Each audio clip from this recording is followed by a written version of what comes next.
The man, the myth, the legend. Rohit Sharma. ஒரு இந்தியாவுக்காக ஒரு வேற லெவலில் கேப்டன்ஷிப் பண்ணானே சொல்லலாம். இந்தியாவுக்காக வேர்ல்ட் கப் வாங்கி கொடுத்த கேப்டன்ல இவர் ஒரு லிஸ்ட்ல இருக்காரு. ஃபர்ஸ்ட் வாங்கி கொடுத்தது கபில் தேவ், ரெண்டாவது MS தோனி, மூணாவது இவர். ரீசெண்டா ரோஹித் சர்மா ஓடி கேப்டன்ஷிப்ல தூங்கிட்டாங்க. அதுல இருந்து இவர் இந்தியன் டீம்ல மட்டும் இல்லாம அவரோட லீக் எந்த ஒரு இதுலயுமே அவர் கேப்டன் பண்ண போறது இல்லை. ரோஹித் சர்மாவோட கேப்டன்ஷிப் பயணத்தை தான் இந்த வீடியோவில் பார்க்க போகிறோம். ஃபர்ஸ்ட் அவர் IPL அவர் ஃபர்ஸ்ட் கேப்டன்ஷிப் ஆரம்பிச்சாரு. அது எப்போ ஆரம்பிச்சார்னா 2013. எல்லாருக்குமே ஞாபகம் இருக்கும். இந்த ஒரு 2013 அவர் ஆரம்பிச்சாரு. இந்த 2013 மும்பைக்கு ஸ்டார்டிங்ல யார் கேப்டனா இருந்தாங்கன்னா ரிக்கி பாண்டிங் தான் இருந்தாரு.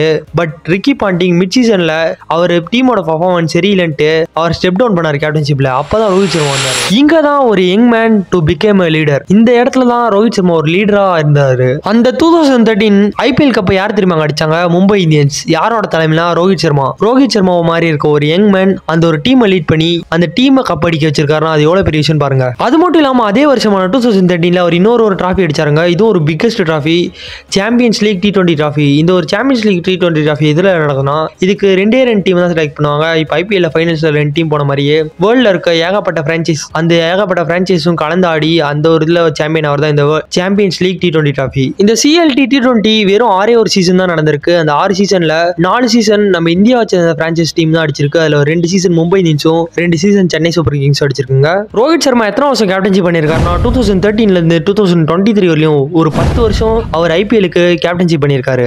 உண்மையிலே இது ஒரு பெரிய விஷயம். ஒரு 10 வருஷமா IPL டீமுக்கு கேப்டன்ஷிப் பண்ணியிருக்காரு. பட் எவ்வளவு கப் அடிச்சிருப்பாருன்னு யோசிச்சீங்கன்னா அதுதான் ரொம்ப எல்லாருமே ஆச்சரியப்படுவீங்க. 5 IPL டிராஃபிஸ் அடிச்சிருக்காருங்க. இது உண்மையிலே ஒரு கிரேட் திங். ஒரு 10 வருஷம் ஒருத்தர் கேப்டன்ஷிப் பண்ணி அதுல பாதி டிராஃபி வச்சிருக்காருன்னா உண்மையிலே அது ரொம்ப பெரிய விஷயம். அது மட்டும் இல்லாம ரோஹித் சர்மா ஒரு பேட்டராகவும் சூப்பராக பண்ணியிருக்காரு. IPL ஒரு பேட்டரா ஏகப்பட்ட ரன்ஸ் அடிச்சிருக்காரு. அது மட்டும் இல்லாம கேப்டனாகவும் சூப்பராக கேப்டன்ஷிப் பண்ணியிருக்காரு. இதுதான் அவரோட லீக்ஸ், அதாவது IPL அவர் பண்ண கேப்டன்ஷிப். இப்போ ரோஹித் சர்மா இந்திய டீமுக்கு எப்படி கேப்டன் தான் பார்க்க போறோம். இது 2021 ஆரம்பிக்கலாம். 2021 விராட் கோலி அவர் கேப்டன்ஷிப்லேருந்து ஸ்டெப் டவுன் பண்ணாரு. அப்போ அவர் கேப்டன்ஷிப்லேருந்து ஸ்டெப் டவுன் பண்ணதுனால BCCI வேற ஒரு கேப்டனை தேடிட்டு இருந்தாங்க. அப்போதான் ரோஹித் சர்மாவை பார்த்தாங்க. ஏன்னா ரோஹித் சர்மா கிட்ட வேற லெவலில் ரெக்கார்டு இருக்கு. ஒரு 10 வருஷம் IPL கேப்டன்ஷிப் பண்ண ஒரு ரெக்கார்டும் இருக்கு. 5 டிராஃபிஸ் அடிச்ச ஒரு ரெக்கார்டும் இருக்கிறதுனால அவரை கூப்பிட்டு வந்து 2022 கேப்டன்ஷிப் பண்ண வச்சாங்க. அந்த 2022 வேர்ல்டு கப்பில் இந்தியன் டீம் தோத்துட்டாங்க. அவங்க செமிஃபைனல்ஸ் வரலையும் போயிருந்தாலும் பட் அவங்க அந்த ஒரு டிராஃபி அடிக்கல. T20 வேர்ல்டு கப்பில் இந்தியன் டீம் வெளியேறிட்டாங்க. இப்போ தான் கதையோட முக்கியமான திருப்பம். 2023 வேர்ல்டு கப் அது இந்தியாவில் நடக்குது. இந்த ஒரு வேர்ல்டு கப் அடிக்கணும்ட்டு இந்தியா உண்மையிலேயே ஒரு வேற லெவலில் வெறியாக இருந்தாங்க. அந்தளவுக்கு அவங்களோட பர்ஃபார்மன்ஸ் இருந்துச்சு. இந்தியா ஸ்குவாடே ஒரு சாலிடான ஸ்குவாடாக இருந்தாங்க. இந்த ஒரு ஸ்குவாடு கண்டிப்பாக கப் அடிப்பாங்கன்னு எல்லாருக்குமே தோணிருக்கும். அந்தளவுக்கு அந்த ஒரு ஸ்குவாடு ரொம்பவே ஒரு சாலிடான ஸ்குவாடு. அது மட்டும் இல்லாமல் ரோஹித் சர்மாவோட கேப்டன்ஷிப் எல்லாருக்குமே ரொம்ப இம்ப்ரெசிவாக இருந்துச்சு. அதே மாதிரி இந்தியன் டீம் லீக் ஸ்டேஜில் டாப் 4 வந்தாங்க. அந்த டாப் 4ல் அவங்க செமிஃபைனல் ஆட போகிற டீம் எதாவது இருந்துச்சுன்னா நியூசிலாந்து. எல்லாருக்குமே நியூசிலாந்து வர்சஸ் இந்தியானா ஞாபகம் வருது 2029 வேர்ல்டு கப் தான். அந்த ஒரு வேர்ல்டு கப்பில் இந்தியன் டீம் தோற்றுருப்பாங்க. அந்த ஒரு தோல்வி யாராலையும் மறக்க முடியாது. விராட் கோலி கேப்டன்ஷிப் பண்ணியிருந்தார் அந்த ஒரு சீசனில். அந்த ஒரு தோல்வி யாராலையும் மறக்க முடியாது. அந்தளவுக்கு ஒரு தோல்வின்னு சொல்லலாம்.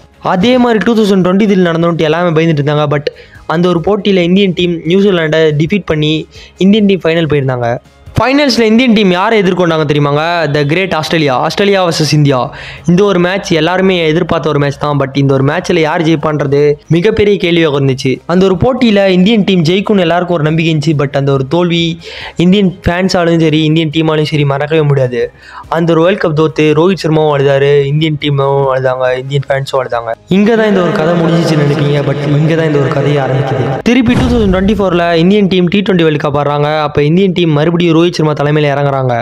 இந்த ஒரு வேர்ல்டு கப்பும் உண்மையிலேயே ஒரு தரமான வேர்ல்டு கப்னு சொல்லலாம். இந்த ஒரு வேர்ல்டு கப்பில் இந்தியன் டீம் ஸ்டார்டிங்கில் பேஸ் பவுலர்ஸ் கம்மியாக எடுத்துகிட்டு போயிருந்தாங்க, ஸ்பின்னர்ஸ் மட்டுமே அதிகமாக எடுத்துகிட்டு போயிருந்தாங்க. இதனால ஏகப்பட்ட ஒரு பேரோட கேள்விக்குறி. ஸ்பின்னர்ஸ் வச்சு இந்தியன் டீம் ஜெயிக்குமான்னு கேட்டாங்க. பட் அங்கே நடந்ததே வேற. ஸ்பின்னர்ஸை வச்சு இந்தியன் டீம் செமிஃபைனல் வரலையுமே போயிருந்தாங்க. செமிஃபைனல்ஸில் இந்தியன் டீம் யாரை எதிர்கொண்டாங்கன்னா the great Australia versus India. 2023 world கப்பில் ஆஸ்திரேலியா எப்படி இந்தியாவை தோக்கடிச்சாங்களோ அதே மாதிரி இந்தியா ஆஸ்திரேலியாவை தோக்கடிச்சாங்க. ஆஸ்திரேலியாவை வெளியும் அனுப்பியிருந்தாங்க. அப்புறமேட்டுக்கு இந்தியா ஃபைனல்ஸில் யாரை எதிர்கொண்டாங்கன்னா சவுத் ஆப்பிரிக்காவை எதிர்கொண்டாங்க. சவுத் ஆப்பிரிக்கா வர்சஸ் இந்தியா தான் ஃபைனல்ஸ்ல இருந்துச்சு. இந்த ஒரு மேட்ச் ரொம்பவே த்ரில்லரா போச்சு. உண்மையிலேயே எல்லா பேட்டர்ஸும் பர்ஃபார்மன்ஸ் பெருசா பண்ணல.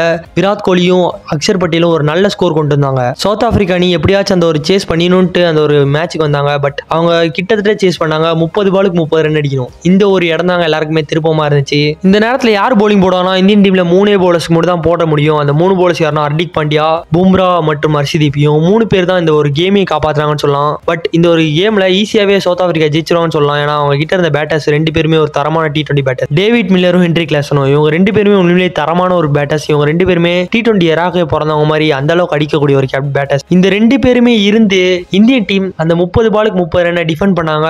அந்த ஒரு வேர்ல்டு கப்பையும் ஜெயிச்சாங்க. அங்க இந்தியன் டீம் அவங்களோட கொடியும் நாட்டினாங்க. எல்லா இந்தியன் ஃபேன்ஸோட கனவு அந்த ஒரு வேர்ல்டு கப் ஜெயிக்கணும், ஒரு மேஜர் ICC டிராஃபியாச்சும் அடிச்சிருவாங்களா. 10 வருஷமா இருந்த கனவை ரோஹித் சர்மா எல்லாருக்குமே நினைவாக்கினாரு. இதுதான் முடிவு நினைச்சீங்கன்னா இது முடிவில்லை, இன்னும் ஒரு மேட்ச் இருந்துச்சு. 2025 சாம்பியன்ஸ் டிராஃபி. இந்த ஒரு 2025 சாம்பியன்ஸ் டிராஃபியோ ரொம்பவே ஹார்டஸ்ட் டிராஃபின்னு சொல்லலாம். இதுவும் இந்தியன் டீம் 2013 தான் லாஸ்ட் அடிச்சிருந்தாங்க.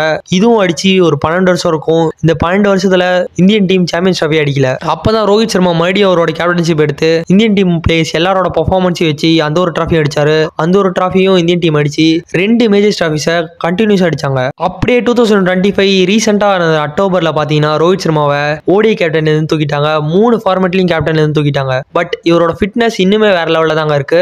ரோஹித் சர்மா இப்ப ஓடியிலும் கேப்டன் இல்ல, T20 எந்த ஒரு கேப்டன்ஷிப்புமே இவர்கிட்ட இல்ல. பட் இவர் பிளேயரை 2027 வேர்ல்டு கப் ஆடுவாரா ஆட மாட்டாரா? ஆடுவார்னா எஸ்ன்னு கவுண்ட் பண்ணுங்க, ஆட மாட்டார்னு கவுண்ட் பண்ணுங்க.